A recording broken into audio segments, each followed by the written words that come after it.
Good afternoon, everyone. Good afternoon. The clock is ticking on the expiration of the Affordable Care Act tax credits. In just 30 days, tens of millions of Americans are about to experience dramatically increased health care costs because of the Republican refusal to extend the Affordable Care Act tax credits. From the very beginning of this presidency, Republican control of the House and the Senate, as well as the administration, has been a disaster for the American people. These extremists promised all last year that costs were going to go down on day one. Costs haven't gone down in America. Costs have gone up. The Trump tariffs are increasing expenses on everyday Americans by thousands of dollars per year. Housing costs are out of control. Grocery costs are out of control. Child care costs are out of control. Electricity bills are through the roof.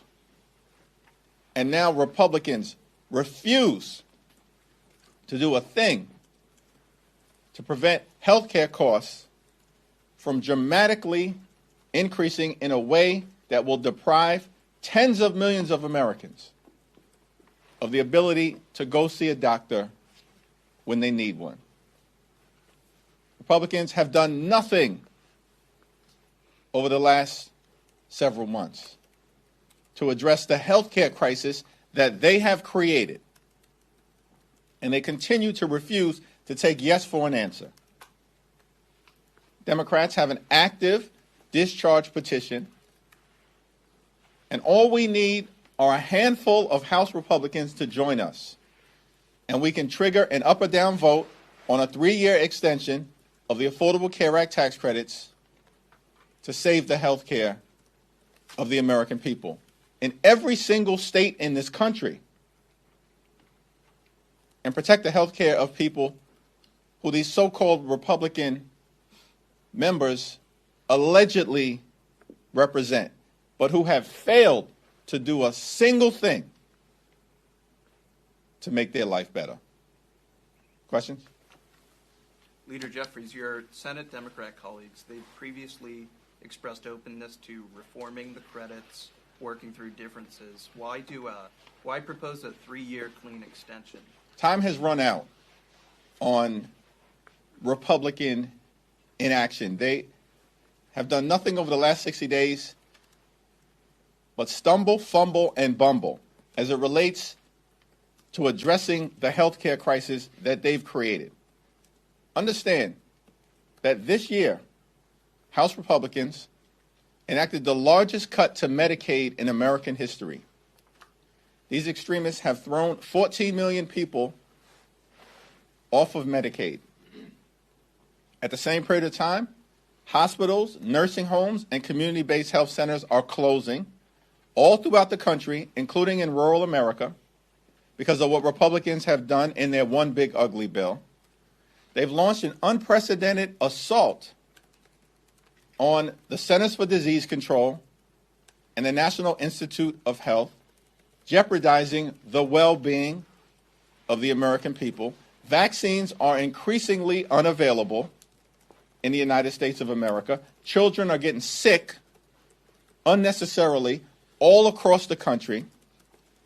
And now on top of all of that, that parade of horribles, Republicans refuse to extend the Affordable Care Act tax credits, which are going to expire this month. Time has run out on Republicans playing partisan games. We have a discharge petition that, if it received an up or down vote in the House of Representatives, we are confident will pass.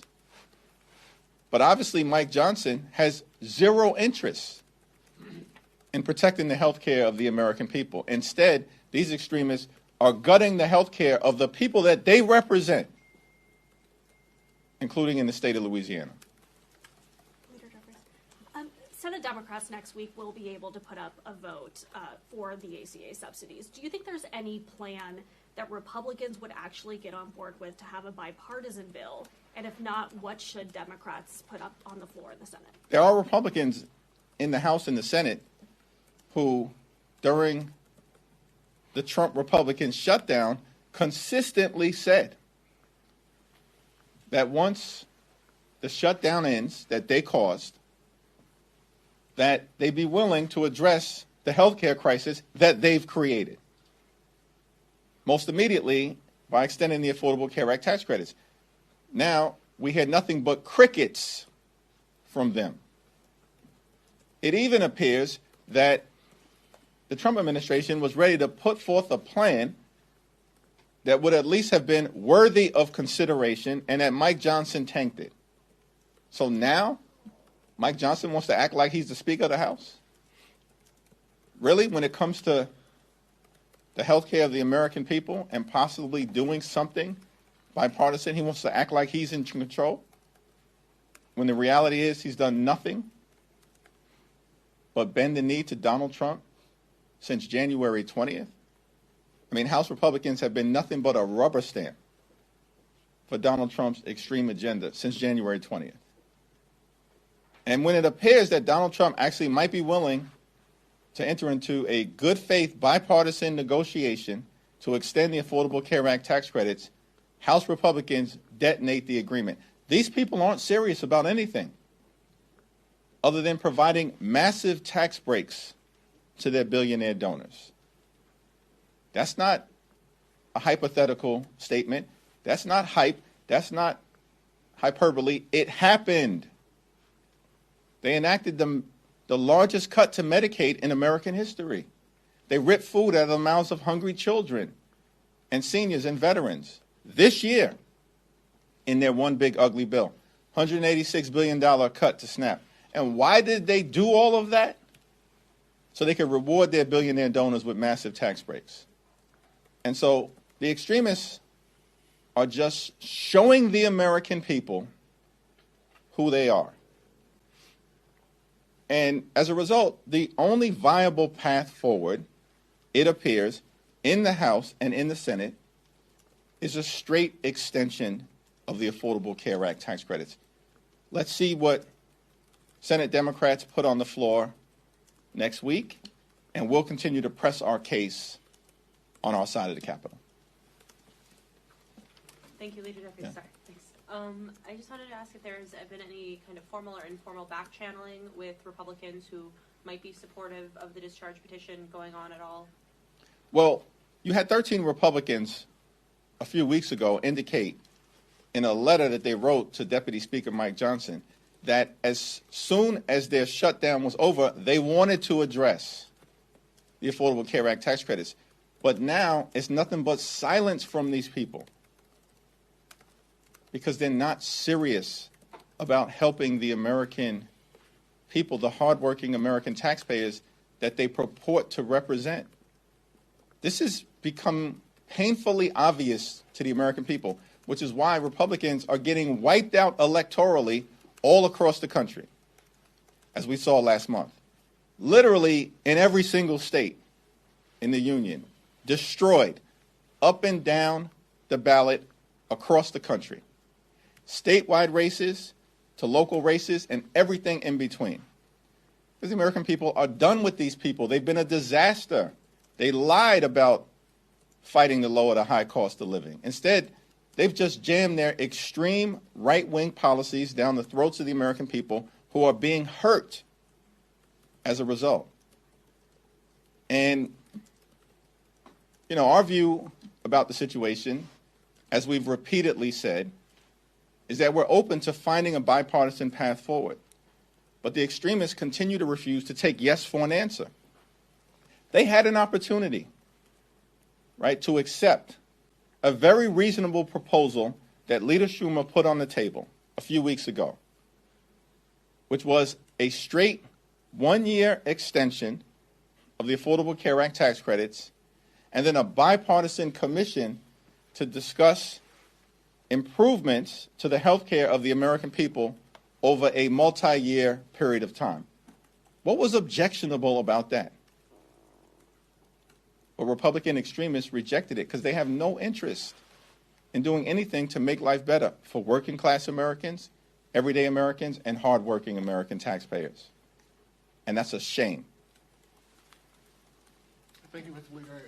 On the discharge petition, is it your expectation that all House Democrats will sign as of today? I believe 212 of 213 have signed. Is it your expectation that all members of your caucus will sign it? And following up on the question about back channel conversations, is it your position that the fact that the subsidies expire in 30 days, the urgency that you say, the moment requires, is that enough for Republicans to sign on, or will it require some proactive conversations on the part of House Democrats to get them to break ranks with leadership and sign on to this effort? Well, there certainly haven't been any leadership conversations because Mike Johnson has zero interest in protecting the health care of the American people, and he's repeatedly made that clear. Now, in terms of whether there are conversations member to member between the House Democratic Caucus and members of the House Republican Conference, there certainly have been some informal conversations led by folks like Tom Suozzi, who has floated a 2-year proposal with some modest reforms that we'd have to take a look at. But there's no indication that even that proposal has support from House Republican leadership. These people have zero interest in making life better for everyday Americans. And they repeatedly make that clear. They're in the face of the American people about it. Meanwhile, you got Donald Trump issuing reckless pardons, destroying half of the White House, bailing out Argentina, posting erratically on Thanksgiving. Like, this guy can't even give us a break on Thanksgiving when we're with our families. And the American people have had enough of it. These people have gone way too far. They've broken every single promise that they've had. And so I guess we can always hope that there are a handful of Republicans who will actually do what they said that they would do once their shutdown ended, which is to work with Democrats to find a path forward. But that path right now is an extension of the Affordable Care Act tax credits. I think our discharge petition in record time is now up to about 212, 213. It is my expectation that we will have complete and total unity amongst House Democrats. Thanks. Thanks, Mr. Leader. You just mentioned how Republicans are getting wiped out across the country. We've seen that in past elections. What's your expectation tomorrow in Tennessee? Do you think that the Democrat there could potentially pull it off, given the polling that we have seen in recent weeks? Seems to me that it's going to be an unexpectedly close election, a single-digit election. That's shocking. In deep red Tennessee, Mark Green's district. By the way, this is a district literally that Donald Trump just won by 22 points last November.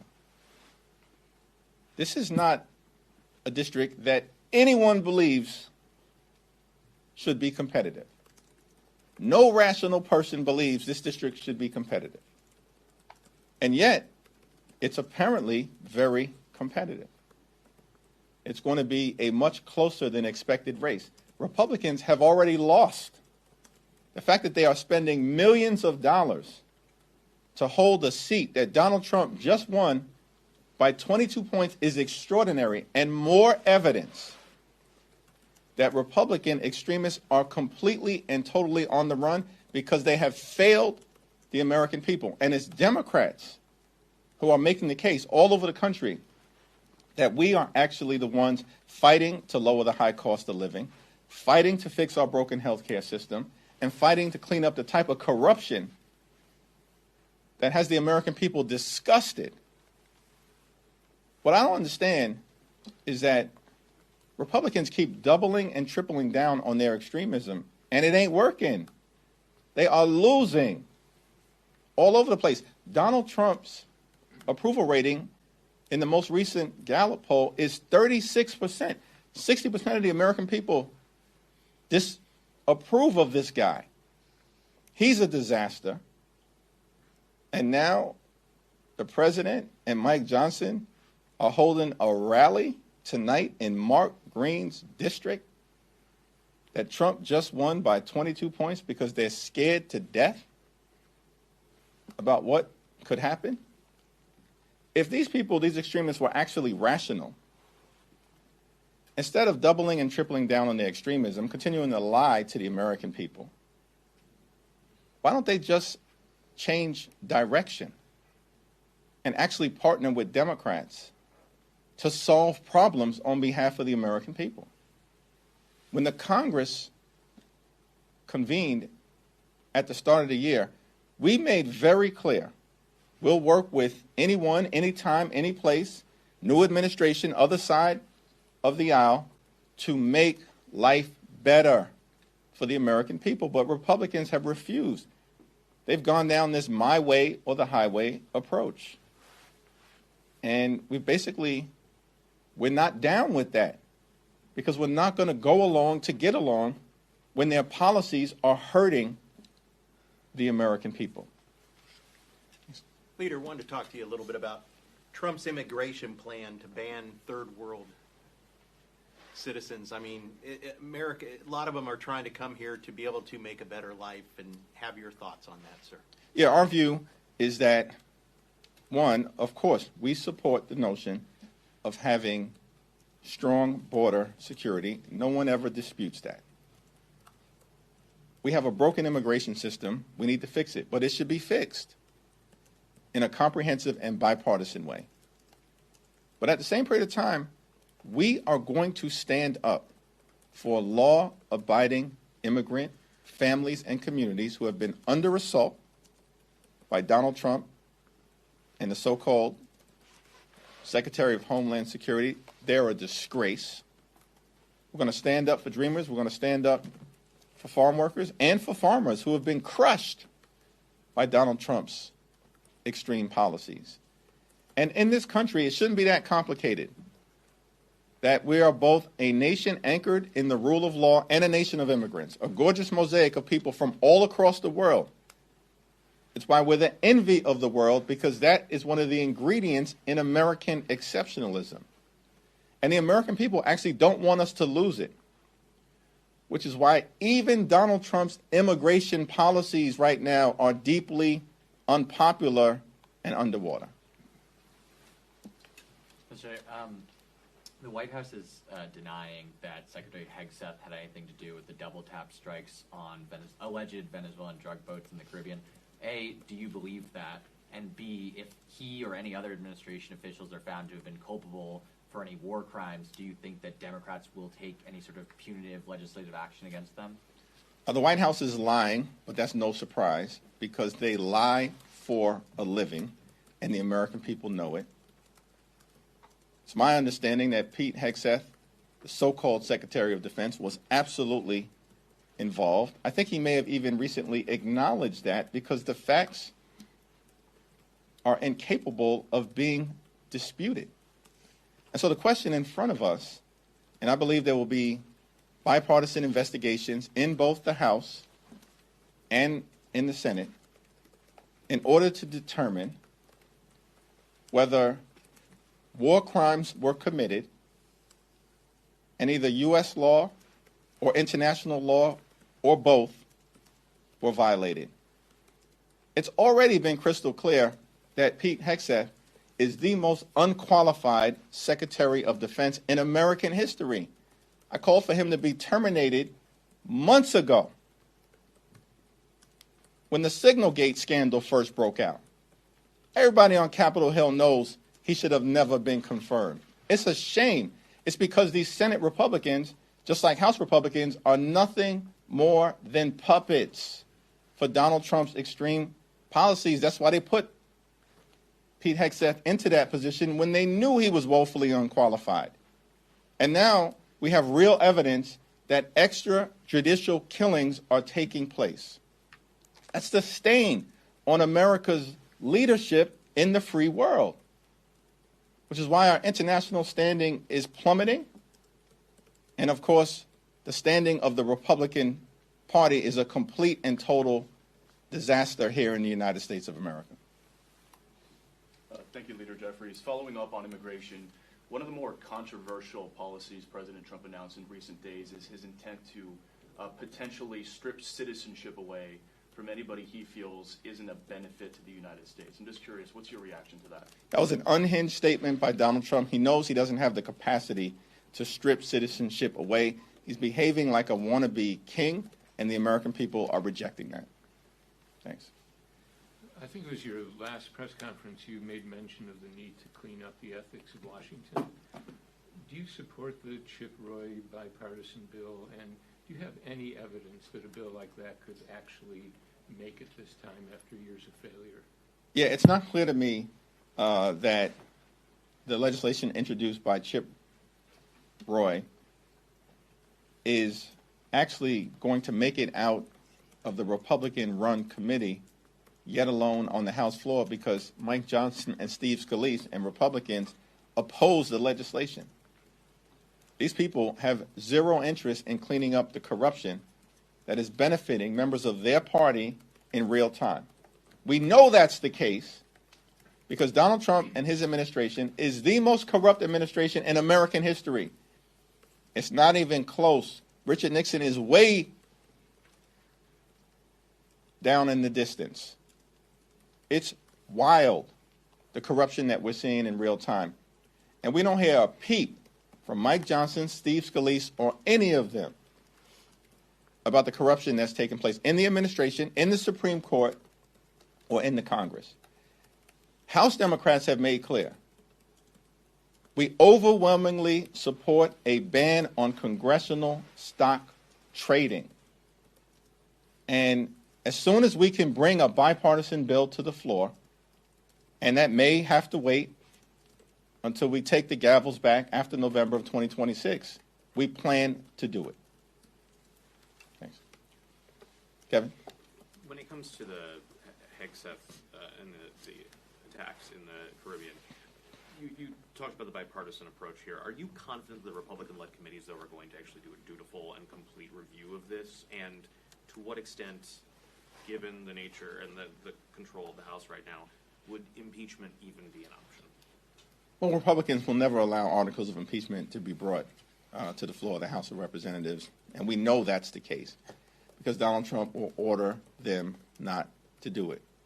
So what's on the table is a meaningful investigation, which we can hope would be bipartisan. I have full and complete trust in Adam Smith, the once and future chairman of the House Armed Services Committee. I can't speak to whether I've got any confidence as to what Republicans will do on the other side of the aisle. The one thing that should be clear to all of these Republican extremists and sycophants and the people who are either actively involved in corruption, violating the law, engaged in extrajudicial activity, is that the statute of limitations for any crimes being committed now 5 years. It will extend well beyond the end of the Trump administration. Thank you all. Thank you, sir.